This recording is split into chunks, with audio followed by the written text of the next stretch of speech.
सभी भक्तों को जय श्री राधे। मैं रोहित शास्त्री शिव शक्ति ज्ञान चैनल के माध्यम से आज आप लोगों के बीच में श्रीमद् भगवत गीता के चौथे अध्याय का महात्म्य लेकर के उपस्थित हुआ हूँ।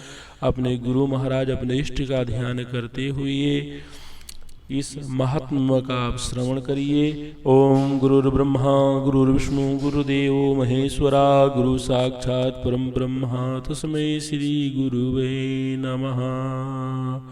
ओम मंगलम भगवान विष्णु मंगलम गरुणध्वजा मंगलम पुंडरीकाक्ष मंगलायतनो हरि। श्री भगवान कहते हैं, प्रिय अब मैं चौथे अध्याय का महात्म्य बताता हूँ।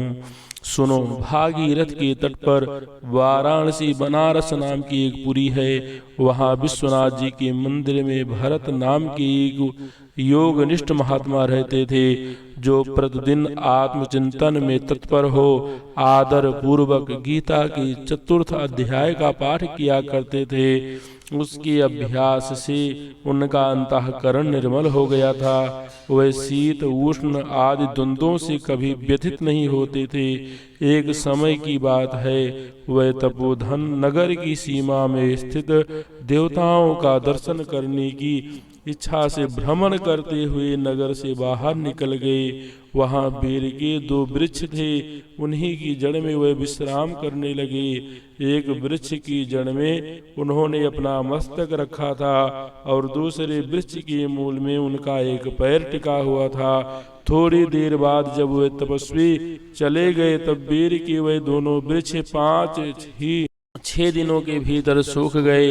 उनमें पत्ते और डालियां भी नहीं रह गई। तत्पश्चात वे दोनों वृक्ष कहीं ब्राह्मणों के पवित्र गृह में 2 कन्याओं के रूप में उत्पन्न हुई।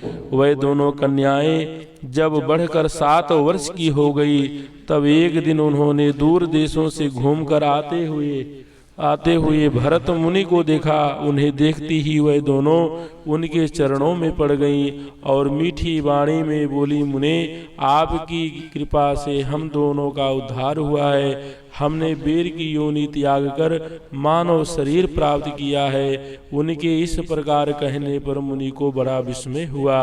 उन्होंने पूछा, पुत्रियों, मैंने कब और किस साधन से तुम्हें मुक्त किया था?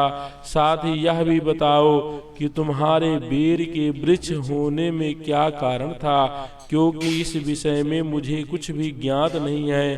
तब वह कन्याएं पहले उन्हें अपने बेर हो जाने का कारण बतलाती हुई बोली, मुने, गोदावरी नदी के तट पर छिन्न पाप नामक एक उत्तम तीर्थ है, जो मनुष्यों को पुण्य प्रदान करने वाला है। वह पावनता की चरम सीमा पर पहुंचा हुआ है। उस तीर्थ में सत्य तपा नामक एक तपस्वी बड़ी कठोर तपस्या कर रहे थे। वह ग्रीष्म ऋतु में प्रज्वलित अग्नियों के बीच में बैठते थे। वर्षा काल में जल की धाराओं में से उनके मस्तक के बाल सदा भीगे ही रहते थे तथा जाड़े के समय जल में निवास करने के कारण उनके शरीर में हमेशा रोंगटे खड़े रहते थे। वे बाहर भीतर से सदा शुद्ध रहते थे। समय पर तपस्या करते तथा मन और इंद्रियों को संशय में रखते हुए परम शांति प्राप्त करके आत्मा में ही रमण करते थे। वह अपनी विद्वता के द्वारा जैसा व्याख्यान करते थे, उसे सुनने के लिए साक्षात ब्रह्मा जी भी प्रतिदिन उनके पास उपस्थित होते और प्रश्न करते थे। ब्रह्मा जी के साथ उनका संकोच नहीं रहा गया था, अतः उनके आने पर भी वह सदा तपस्या में मग्न रहते थे। परमात्मा के ध्यान में निरंतर संलग्न रहने के कारण उनकी तपस्या सदा बढ़ती रहती थी। सत्य तपा को जीवन मुक्ति के समान मानकर इंद्र को अपने समृद्धशाली पद के संबंध में कुछ भय हुआ। तब उन्होंने उनकी तपस्या में सैकड़ों विघ्न डालने आरंभ किए। अप्सराओं के समुदाय से हम दोनों को बुलाकर इंद्र ने इस प्रकार आदेश दिया, तुम दोनों उस तपस्वी की तपस्या में विघ्न डालो जो मुझे इंद्र पद से हटाकर स्वयं स्वर्ग का राज भोगना चाहता है। इंद्र का यह आदेश पाकर हम दोनों उनके सामने से चलकर गोदावरी के तीर पर जहाँ वह मुनि तपस्या करते थे आई।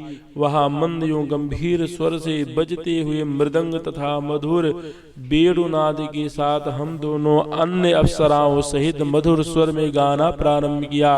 इतना ही नहीं, उन योगी महात्माओं को बस में करने के लिए हम लोग स्वर, ताल और लय के साथ नृत्य भी करने लगी। बीच बीच में जरा जरा संचल खिसकने पर उन्हें हमारी छाती भी दिख जाती थी। हम दोनों की उत्तम गति काम का भाव उद्दीपन करने वाली थी, किंतु उसने उन निर्विकार चित्त वाले महात्मा के मन में क्रोध का संचार कर दिया। तब उन्होंने हाथ से जल छोड़कर हमें क्रोध पूर्वक श्राप दिया, रे तुम दोनों गंगा जी के तट पर बेर के वृक्ष हो जाओ। यह सुनकर हम लोगों ने बड़े विनय के साथ कहा, महात्मन हम दोनों पराधीन थी, अतः हमारे द्वारा जो दुष्कर्म बन गया है उसे आप क्षमा करें। यूं कहकर हमने मुनि को प्रसन्न कर लिया। तब उन पवित्र चित्त वाले मुनि ने हमारे शापोद्धार की अवधि निश्चित करते हुए कहा, भरत मुनि के आने तक ही तुम पर यह श्राप लागू होगा, उसके बाद तुम लोगों का मर्तलोक में जन्म होगा और पूर्व जन्म की स्मृति बनी रहेगी। मुने, जिस समय हम दोनों बेर वृक्ष के रूप में खड़ी थी उस समय आपने हमारे समीप आकर गीता के 4थे अध्याय का जप करते हुए हमारा उद्धार किया था, अतः हम आपको प्रणाम करती हैं। आपने केवल श्राप से ही नहीं, इस भयानक संसार से भी गीता के 4th अध्याय के पाठ द्वारा हमें मुक्त कर दिया है। श्री भगवान कहते हैं, उन दोनों के इस प्रकार कहने पर मुनि बहुत ही प्रसन्न हुए और उनसे पूजित हो विदा लेकर जैसे आए थे वैसे ही चले गए, तथा वह कन्याएं भी बड़े आदर के साथ प्रतिदिन गीता के 4th अध्याय का पाठ करने लगी, जिससे उनका उद्धार हो गया है। बोलो लक्ष्मी नारायण भगवान की जय, बोलो बांके बिहारी लाल की जय। सभी भक्तों को जय श्री राधे। यह महात्म्य श्री पद्म पुराण से लिया गया है, उत्तराखंड से। जय जय श्री राम। भगवान सबका कल्याण करे, सब सुखी रहे।